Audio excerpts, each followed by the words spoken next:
So this story is set 300 years in the future, where everything is submerged in water. It's a post-apocalyptic situation. People here are troubled by a storm that continues to rage, meaning it never goes away or subsides. What's the secret behind this storm? How do people live in this world?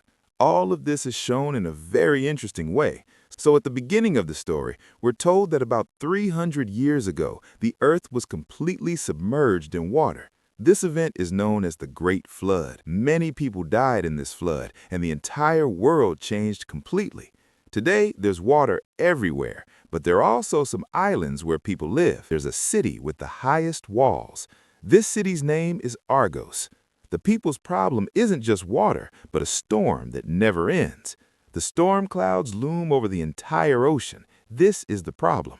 Lightning always flashes in these clouds. So Argos' high walls a place people dream of visiting. Argos is ruled by people called the Founders, whose leader is named Taurus. Argos now offers every island the opportunity to join Argos. To do this, Argos organizes a kind of underwater race. One rider from each island participates in this race.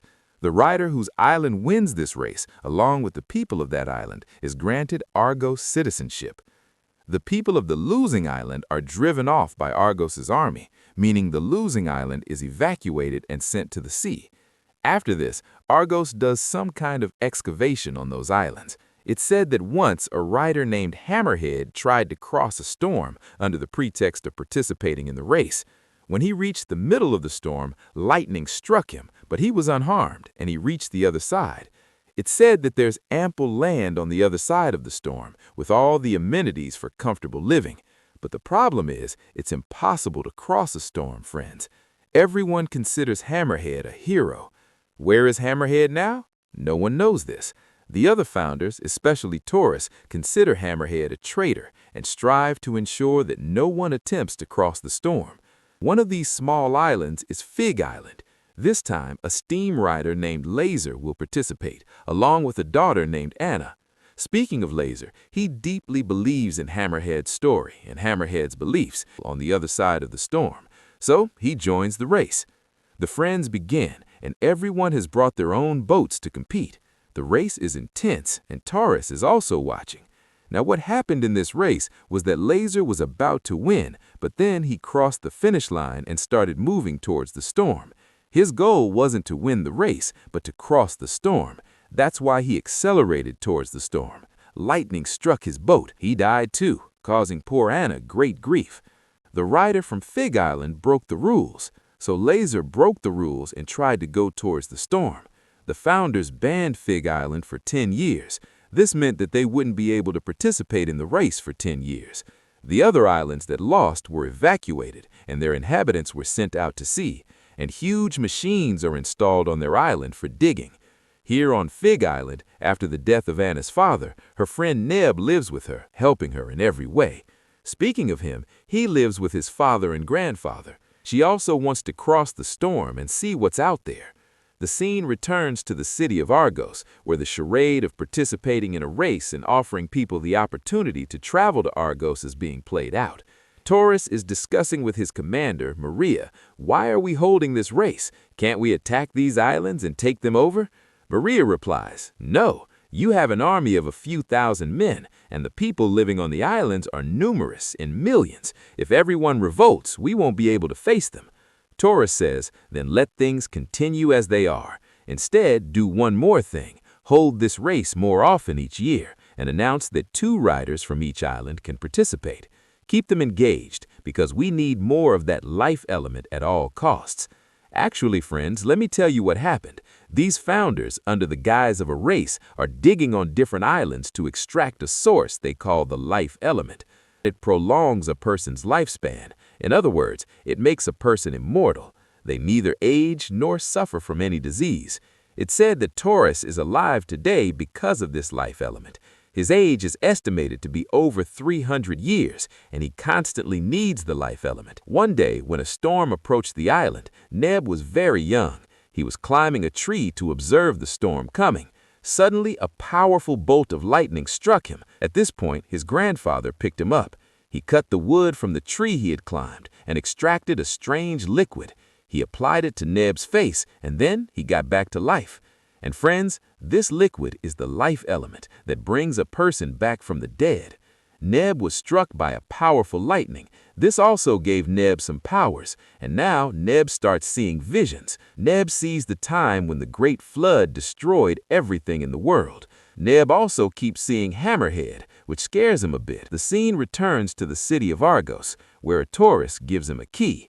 He places it in one place and turns it, and a submarine underwater suddenly turns on. But it only stays on for a few seconds. Torres tells the technician, "I'm telling you, I can't make a key. We need to control that storm. Make a key quickly." However, Torres's technician can't make the key correctly. So, as a punishment, Torres throws him off the high wall of Argos, which will undoubtedly result in his death. Meanwhile, Anna and Neb grew up together. They've been together since childhood, and they fall in love. Anna still wants to fulfill her father's dream, and Neb still sees strange visions. Anna practices for the Storm Riders race every day. Torres's general, Maria, spots them both. Maria's job is to go to the islands and inform them that they will be participating in the race this time. 10 years have passed, so since these guys were banned for 10 years, they can now participate. So Maria invites Anna and Neb to join the race because she considers them both to be very good racers. Maria also tells Neb, "I know everything about your visions." Neb's grandfather also knows Maria, friends, and he doesn't particularly like Maria. Now Anna has to fulfill her father's dream, so she agrees to participate in the race. Now if Anna's going there, Neb will also go with her. But Anna tells him, "Look, if something happens to me and I don't succeed, you have to fulfill my dream." Neb tells her, "Yes, I won't let anything happen to you." Neb has been having strange visions again lately. In his visions, he also sees a girl in a red dress waiting for him at a place with Hammerhead. Well, soon the Storm Riders race begins, with both Nibio and Anna present.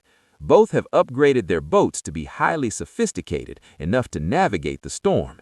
Now 2 people from Fig Island are participating in the race after 10 years, and to prevent the racers from repeating what Anna's father did 10 years earlier, Torres has appointed a guardian to prevent them from heading towards the storm. His other task is to kill as many people as he can during the race. Anna and Neb are progressing well, leaving everyone behind. But like Laser, when Anna crosses the finish line, she doesn't stop. Anna has made some modifications to her boat, which increases the boat's speed even more when lightning strikes Anna as she approaches the storm. Seeing this, the Guardian approaches from the other side and hits on his boat with his boat, breaking it in 2 and causing a massive explosion. When his boat experiences such an explosion, Neb immediately abandons his race and jumps into the water. He pulls Anna out of the water, but she's not breathing. The scene cuts, and we see Neb in a different place, in Argos. Maria is also present there. Maria tells Neb, "It's not as easy as Anna thought. I'm sorry for what happened to her, but Neb, you can do what no one else has." She continues, "It's not just you and your people who want to cross the storm, but I and others like me too, so that Toros's rule here can end, and that will only happen when everyone crosses the storm." She further explained that when the flood came and everything was submerged, the people on the remaining islands worshipped a goddess. Even today, they believe that it is this goddess who watches over them in the form of this storm. However, Maria considered all this superstition because she knew the truth. Toros created this storm. He also has a submarine named Titan, and through this storm, he wants to keep the people imprisoned and enslaved. Under the pretext of having them race, he extracts the life element for his own survival. Maria then revealed that many years ago, a man named Syx had rebelled against Argos. Syx somehow infiltrated the Temple of Argos and stole the key that controls the Titan's power, the very remote control for the storm. With the key gone, Toros has been desperately trying to recreate it ever since. Maria then removed her glasses, revealing her eyes, slightly white, just like Neb's when he sees his visions. This convinced Neb that she was like him. Neb then asked about Syx. Maria told him that Six had hidden on an island under a changed name to escape Toros, and that the legendary Hammerhead was none other than Neb's own grandfather. From that moment, everything changed for Neb. He returned to his grandfather, trained, and ultimately crossed the storm, shut down the reactor aboard the Titan, and freed all his people, fulfilling not only his grandfather's dream, but Anna's as well. After shutting down the reactor aboard the Titan, the storm calmed instantly, and the sky cleared for the first time in 300 years. The people of many islands were overjoyed, finally understanding that their hero Hammerhead had returned and accomplished what he could not do all those years ago. When Toros saw this, he could not believe it.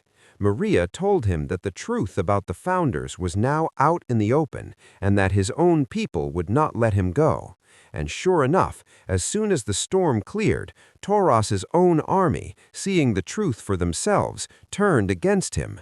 They released Neb's grandfather Six and Maria, who had both been arrested by Toros.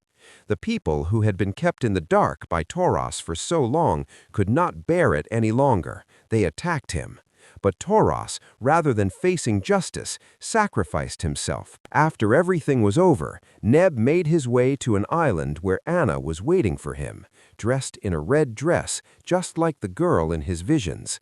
His vision had finally come true, and he saw himself as Hammerhead, just as he had always seen in those mysterious glimpses of the future.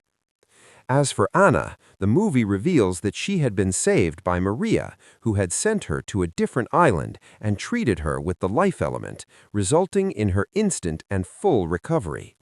Neb had fulfilled Hammerhead's dream, Anna's dream, and freed every last one of his people.